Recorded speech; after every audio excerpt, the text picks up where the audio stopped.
I'm just going to try a bit of a different intro instead of my standard standing back. I'll see how it goes. Maybe it'll work, maybe it won't. This will be for extra content anyway. There's a plane going over the roof, Ian. Yeah, I know. It's a noisy bastard, isn't it? All right, let's go. G'day, how you going? I'm Ian Applis, acrylic guru from Australia. Welcome to my channel.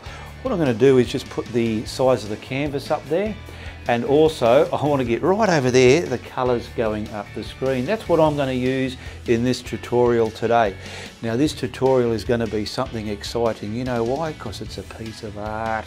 It's going to have a moon, some water, rocks, reflections, distance and depth, all right?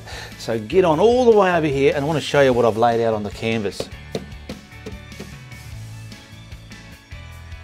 Let's hope that is a decent intro. If it's not, I'm embarrassing myself. But anyway,